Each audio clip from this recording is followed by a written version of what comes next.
Hello everyone, आज हम लोग पढ़ने वाले हैं एडिशन ऑफ टू वेक्टर्स और more than two vector. How to perform addition वो देखना है हमें आज, right.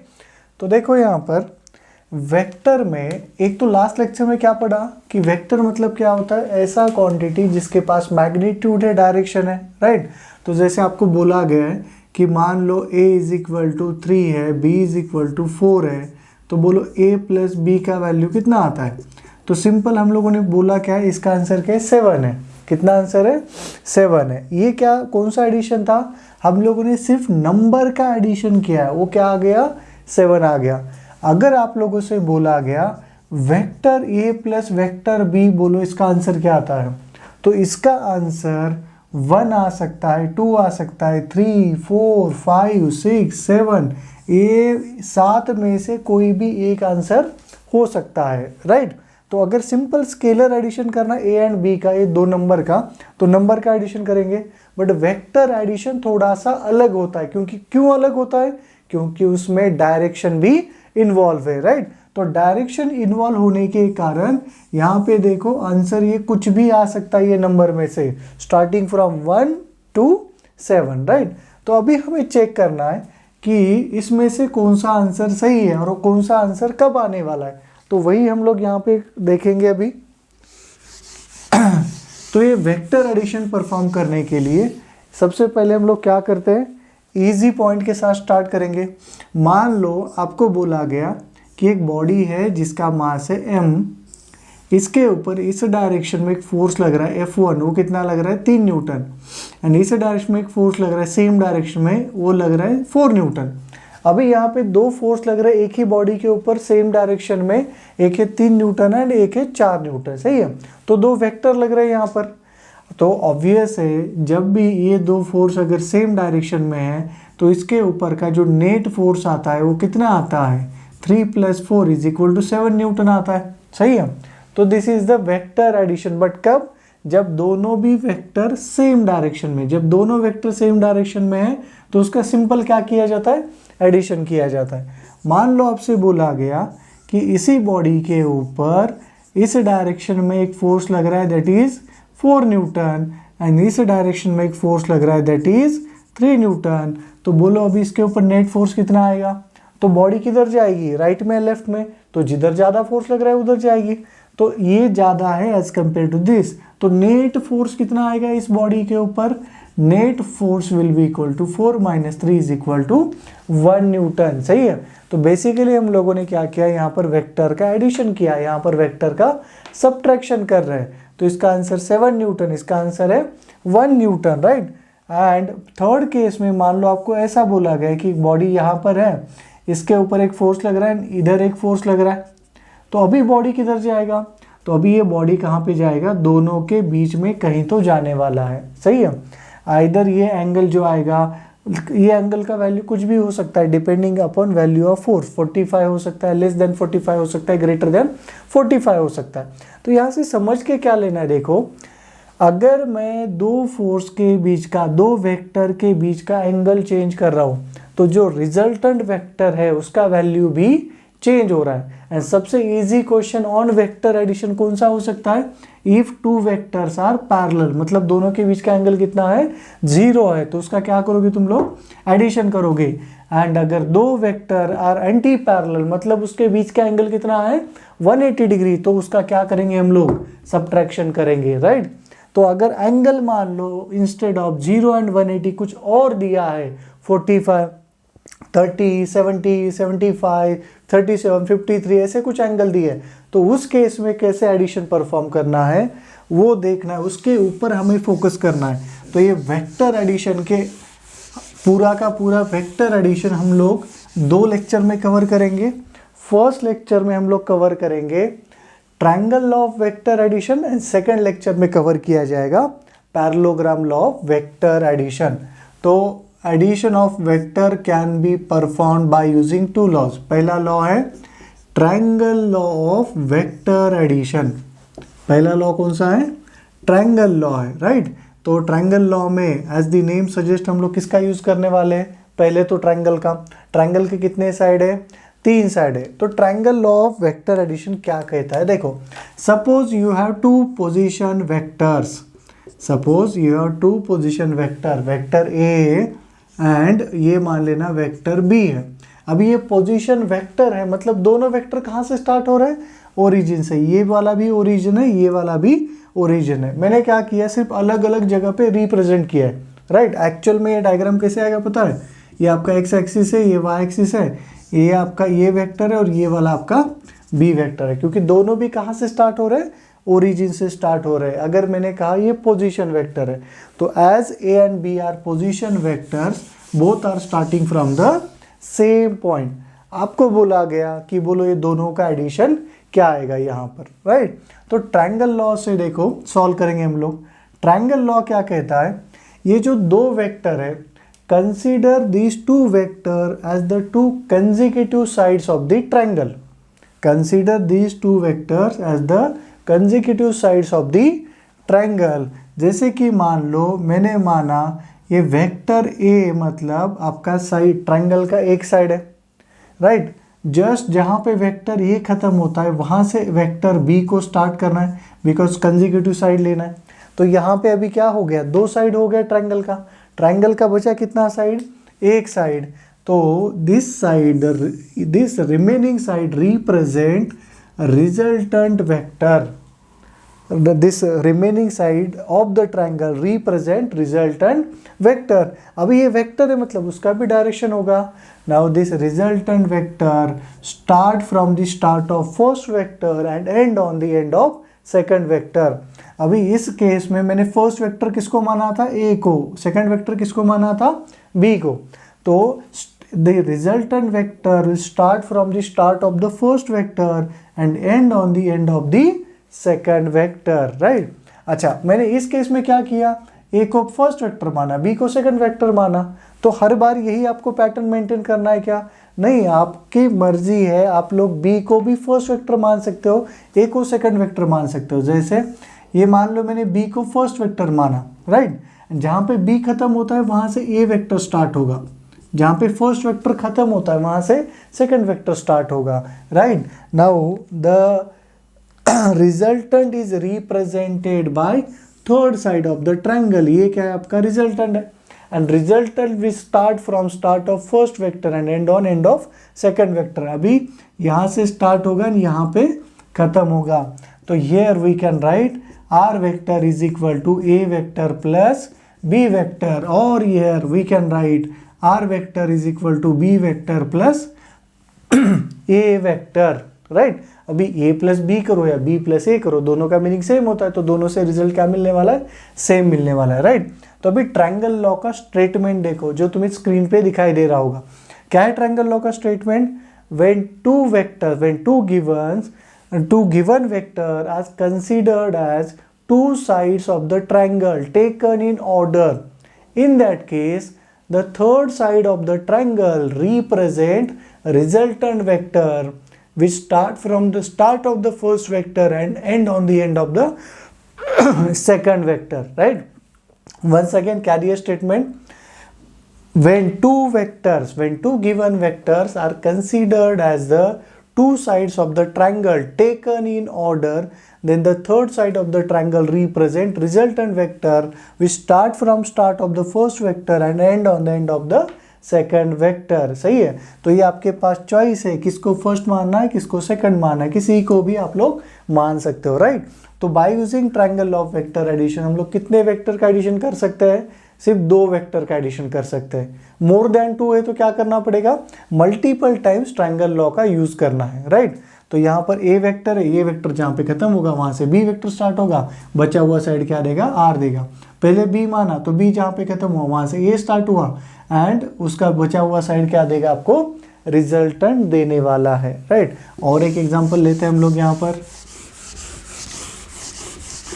Triangle law of vector addition का। और एक एग्जांपल ले लो, मान लो ऐसा दिया गया आपको, this is vector A and मान लो आपको बोला गया दिस इज वेक्टर बी, ऐसे दो वेक्टर। तो अभी परफॉर्म करो दोनों का वेक्टर एडिशन।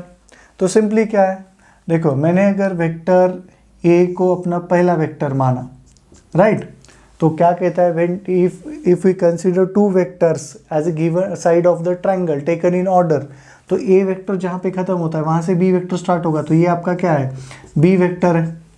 तो जो रिजल्टेंट होगा वो रिजल्टेंट क्या होगा, ये वाला third side of the triangle होगा, we start from the start of first vector and end on the end of the second vector, ये आएगा ऐसे। इवन अगर मैं बी को फर्स्ट वेक्टर मानता हूँ तो ये मान लो बी वेक्टर है, जहाँ पे बी खत्म होता है वहाँ से ये स्टार्ट होगा, राइट, एंड ये आपका क्या होगा, रिजल्टेंट होगा, यहाँ से स्टार्ट होगा यहाँ पर खत्म होगा, राइट। तो ये है आपका triangle law of vector addition, सही है, ओके। चलो आगे बढ़ते हैं हम लोग नेक्स्ट पॉइंट पे। ट्रायंगल लॉ की कुछ प्रॉपर्टीज है, राइट, दो प्रॉपर्टीज है। पहला प्रॉपर्टी है ट्रायंगल लॉ का, that is vector addition. Vector addition is commutative. पहला प्रॉपर्टी क्या है, कम्यूटेटिव। कम्यूटेटिव मतलब क्या है, अगर आप लोग उस वेरिएबल का पोजीशन भी चेंज करोगे तो उसका मीनिंग चेंज नहीं होता है।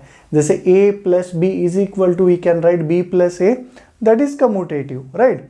तो कम्यूटेटिव का मीनिंग होता है vector a plus vector b is equal to होता है vector b plus vector a।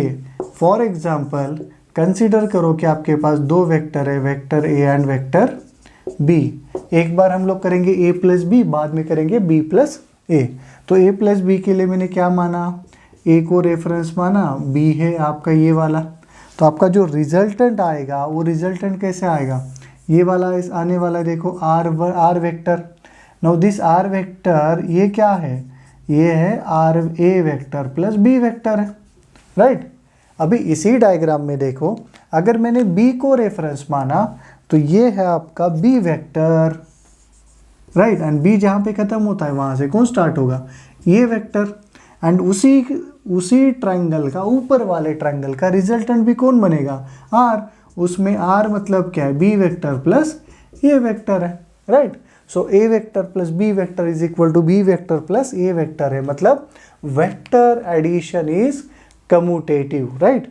और एक प्रॉपर्टी पढ़ेंगे हम लोग, that is vector addition is associative. क्या पढ़ेंगे, और एक property, vector addition is associative. Same property हमें अगेन आगे जाके पैरेललोग्राम लॉ में भी पढ़ना है। Vector addition is associative. Associative का मीनिंग क्या होता है, देखो, अगर आपके पास मान लेना तीन वेक्टर दिए हैं जिनका एडिशन ऐसे दिया है, A vector in bracket B plus C vector, इसको हम लोग ऐसे भी लिख सकते हैं, that is B vector A plus A vector plus C vector, ऐसे भी लिखा जा सकता है उसको, या राइट। इवन हम लोग इसको ऐसे भी लिख सकते हैं, that is A vector plus B vector plus C vector, right. चलो एक एग्जांपल ले लो अगेन। मान लो आपके पास तीन वेक्टर है, that is vector A, vector B and vector C दिया है, सही है। अभी ये तीनों का एडिशन करो। देखो अभी अगर तुम लोग पहला लेफ्ट वाला ब्रैकेट देखो, b प्लस सी का एडिशन करोगे, b प्लस सी का एडिशन कैसे आएगा, ये वाला रिजल्टेंट आएगा, देखो, right. And a plus B plus C का एडिशन करोगे तो क्या आएगा, ये वाला आएगा, that will be a vector plus b vector plus b vector plus C vector आएगा, राइट। चलो इसको भी यहाँ पे डिनोट करता हूँ, और एक डायग्राम बनाएंगे हम लोग, b vector plus C vector आएगा। अगर मान लो आपको ये वाला प्रूव करना है, तो ये वेक्टर, ये b वेक्टर, ये c vector, this is a vector, this is b vector, this is c vector. अभी देखो सबसे पहले ब्रैकेट क्या है, a प्लस b है, तो a प्लस b का एडिशन क्या आएगा, ये आएगा a vector plus b vector. अभी ये रेड कलर वाला वेक्टर एंड ये c वेक्टर को ऐड करो तो रिजल्टेंट कैसे आएगा, ये वाला आएगा, that will be equal to a vector plus b vector plus c vector. तो लेफ्ट वाला डायग्राम एंड राइट वाला डायग्राम देखो, दोनों में रिजल्टेंट नीचे से ऊपर जा रहा है, दोनों में यहाँ से यहाँ पर जा रहा है, दोनों का लेंथ सेम है, दोनों का डायरेक्शन सेम है, मतलब दोनों वेक्टर सेम है। इसका मीनिंग क्या है, vector addition is commutative, right. तो ये था आपका triangle law of vector addition. Triangle law of vector addition कितने वेक्टर के लिए एप्लीकेबल है? 2 वेक्टर के लिए, सही है। तो जो गिवन वेक्टर है, consider 2 vectors as a 2 consecutive sides of the triangle, then the resultant vector is represented by third side of the triangle, which start of the first vector and end on the end of the second vector है, right? अगर मान लो मुझे बहुत सारे vector दिए गए तो उस केस में वेक्टर एडिशन कैसे करेंगे? जैसे ये वाला A वेक्टर है, ये वाला B वेक्टर है, ये वाला मान लो C वेक्टर है, ये वाला मान लो D वेक्टर है। आपसे बोला गया कि इसका रिजल्टेंट निकालो 4 वेक्टर का, राइट? एंड सारे देखना डायग्राम के अंदर जितने भी वेक्टर दिए गए सारे एक ऑर्डर में लिए गए हैं। जहाँ पे A वेक्टर खत्म होता है वहाँ से B स्टार्ट होगा, जहाँ पे B खत्म होता है वहाँ से C स्टार्ट होगा, जहाँ से C खत्म होता है वहाँ से D स्टार्ट होगा। तो हम लोग स्टेप बाय स्टेप जाएंगे, क्योंकि ट्रायंगल लॉ जो है, ट्रायंगल लॉ 2 वेक्टर के लिए। तो मान लो A एंड B वेक्टर जो है वो ट्रायंगल के साइड से ऑर्डर में लिए, तो उसका जो थर्ड साइड होगा वो थर्ड साइड क्या होगा? आपका रिजल्टेंट होगा। रिजल्टेंट मतलब कितना? A vector plus B vector. अच्छा, उसका जो डायरेक्शन होगा वो डायरेक्शन क्या होगा? Start from the start of the first vector and on the end of the second vector. तो ये आएगा आपका A vector plus B vector. चलो इसको और एक डायग्राम बना लेता हूँ। तो ये हमें मिला A vector plus B vector, ये हमें मिला C वेक्टर, ये हमें मिला D वेक्टर, सही है। अभी देखो यहाँ पर, अभी A प्लस B और ये वाला वेक्टर दोनों कैसे है? ट्रायंगल के 2 साइड है, तो बचा हुआ साइड क्या रिप्रेजेंट करता है? आपका रिजल्टेंट रिप्रेजेंट करता है। तो we can write A vector plus B vector plus C vector, right? तो फाइनली आपके पास कितने यहाँ पर साइड बचे? A के साइड ये A vector plus B vector plus C vector and एक इधर है D वेक्टर, सही है। तो अभी देखो यहाँ पर A plus B plus C है, तो ये जो रिजल्टेंट आएगा वो क्या आएगा? A vector plus B vector plus C vector plus D vector आएगा। तो फाइनली अगर तुम लोग इस डायग्राम के अंदर देखोगे तो आपको जो रिजल्टेंट मिलेगा वो रिजल्टेंट ये वाला होगा। उसका वैल्यू कितना है? A vector plus B vector plus C vector plus D vector, right? तो अगर मोर देन 2 वेक्टर का एडिशन है तो भी हम लोग ट्रायंगल लॉ का यूज़ कर सकते हैं, बट क्या करना पड़ेगा आपको? वो triangle law multiple times use करना पड़ेगा। एंड इसी को कहा जाता है polygon law of vector addition. क्या कहा जाता है इसे? Polygon law of vector addition, right? तो ये था आपका triangle law of vector addition. इसके बाद एक अगेन इम्पॉर्टेंट पॉइंट है जो आप लोग पढ़ोगे काइनेमेटिक्स चैप्टर में, थर्ड चैप्टर में, that is motion in a straight line and motion in a plane. वो पॉइंट भी मैं यहीं पर कवर कर दूंगा। एक है डिस्प्लेसमेंट वेक्टर, एक पॉइंट क्या है? Displacement vector. जैसे पोजीशन वेक्टर है ना, वैसे ही एक पॉइंट क्या है? डिस्प्लेसमेंट वेक्टर है। अभी what do you mean by displacement vector? अच्छा, डिस्प्लेसमेंट मतलब क्या होता है? It is the shortest distance between initial point and final point. तो मान लो तुम्हें क्या बोला गया है कि एक ऑब्जेक्ट है जो कि पोजीशन नंबर 1 पे था, अभी वो मूव कर रहा है, बाद में चला गया पोजीशन नंबर 2 पे, सही है। तो पूछा जाता है इफ पोजीशन नंबर 1 के कोऑर्डिनेट x1 y1 z1 है, पोजीशन नंबर 2 के कोऑर्डिनेट x2 y2 z2 है, तो बोलो what is the displacement between 1 and 2? ये जो है ना r वेक्टर, डिस्प्लेसमेंट वेक्टर, ये कितना आएगा ये पूछा जाता है, राइट? तो क्या दिया? x1 y1 z1, x2 y2 z2, उसके कोऑर्डिनेट दिए।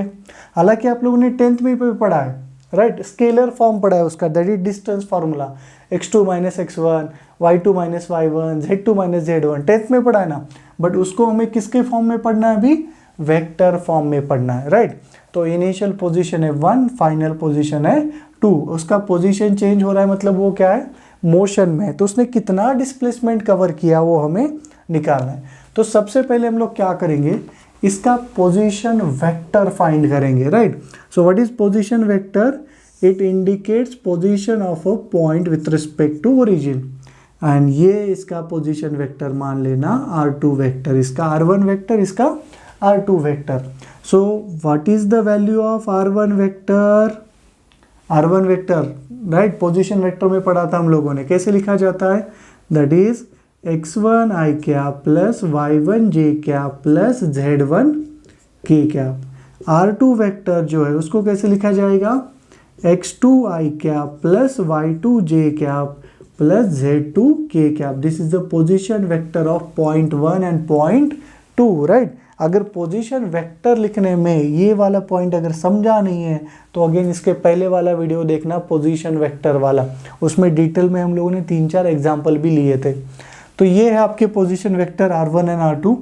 तो r1 है, r2 है, r है, और डायग्राम देखना तुम लोग, यहाँ पर एक ट्रायंगल बन रहा है, सही है। एंड ट्रायंगल के तीनों साइड क्या रिप्रेजेंट कर रहे हैं? यहाँ पर वेक्टर रिप्रेजेंट कर रहे हैं। तो अगर मैंने यहाँ पर ट्रायंगल लॉ का यूज किया, using triangle law of vector addition, कैसे यूज कर सकते हैं? इसमें से पहला वेक्टर कौन सा है, दूसरा वेक्टर कौन सा है, रिजल्टेंट कौन सा है, वो भी डिफाइन करना पड़ेगा। देखो r2 को अगर मैंने फर्स्ट माना तो सेकंड वेक्टर वहां से स्टार्ट होना चाहिए, बट r तो यहाँ पे एंड हो रहा है ना, तो r2 तो फर्स्ट नहीं हो सकता। चलो r1 को फर्स्ट मानता हूँ, तो r1 जहाँ पे खत्म हुआ वहां से r1 स्टार्ट हो रहा है, मतलब ये कंजिक्यूटिव साइड ऑफ ट्रायंगल है। रिजल्टेंट देखो, अगर इसको मैंने रिजल्टेंट माना तो resultant vector start from start of first vector and end on end of second vector, जो कि सही है। तो हम लोग लिख सकते हैं r1 vector plus r vector is equal to r2 vector right, according to triangle of vector addition. तो ये r वेक्टर क्या आएगा? That will be r2 vector minus r1 vector. तो ये देखो r वेक्टर वो क्या है? डिस्प्लेसमेंट वेक्टर है, जो कि कहाँ से कहाँ जा रहा है? 1 से 2 पे जा रहा है। तो हम लोगों ने क्या किया? उसको r2 vector minus r1 vector निकाला। r2 r1 का तो वैल्यू है ना आपके पास, r2 r1 का वैल्यू क्या आएगा? That is x2 i cap plus y2 j cap plus z2 k cap minus x1 i cap plus y1 j cap plus z1 k cap है। आगे समझ में राइट। अब इसको सॉल्व करके ले लो, जितने भी i के टर्म्स है, ये वाला एक टर्म है i का, ये वाला एक टर्म है, सेपरेट करो। तो ये आएगा x2 minus x1 i cap, बाद में j का टर्म है, सेपरेट करके ले लो, y2 minus y1 j cap, and ये है z2 minus z1 k cap. This is called as displacement vector right, which represent displacement between point 1 and point 2। वो कितना है? x2 minus x1 i cap plus y2 minus y1 j cap plus z2 minus z1 k cap. आपको क्या given होगा? ऐसे coordinate given होंगे 2 point के, आपसे बोला जाता है कि बोलो उसका डिस्प्लेसमेंट वेक्टर कितना आएगा। सिंपल क्या करना है? इसके कोऑर्डिनेट को सब्ट्रैक्ट करना है, x वाले कोऑर्डिनेट, y वाले कोऑर्डिनेट, z वाले coordinate right, and respective direction लगा दो उसके साथ। x है तो i कैप, y है तो j कैप, z है तो k कैप राइट। चलो जल्दी से नोट डाउन करना ये वाला पॉइंट, हम लोग इसके ऊपर के 1-2 एग्जाम्पल भी देखेंगे डिस्प्लेसमेंट वेक्टर के राइट। ओके, काइनेमेटिक्स में आपको बहुत सारे क्वेश्चन मिलेंगे इस पॉइंट के, डिस्प्लेसमेंट वेक्टर वाले, क्योंकि डिस्प्लेसमेंट को डिफरेंशिएट करोगे तो आपको क्या मिलता है? वेलोसिटी। वेलोसिटी को डिफरेंशिएट करोगे तो एक्सेलरेशन, एक्सेलरेशन आ गया तो फोर्स आता है। तो सब कुछ इंटर रिलेटेड है राइट। ओके, मान लो आपको बोला गया कि एक पॉइंट है, पॉइंट ए, पॉइंट ए का कोऑर्डिनेट है 2, 3, 4। एक ऑब्जेक्ट पॉइंट ए से पॉइंट बी पे जा रहा है, इसका कोऑर्डिनेट है 1, 4, 2। आपसे बोला गया बोलो ये डिस्प्लेसमेंट वेक्टर कितना आएगा? A B right. तो हमें पता है आर वेक्टर को कैसे लिखा जाएगा। हाँ, फॉर्मूला क्या है? x2 minus x1 i cap plus y2 minus y1 j cap plus z2 minus z1 k cap है। This is the formula for displacement vector. And x1 y1 z1 x2 y2 z2 क्या indicate करता है?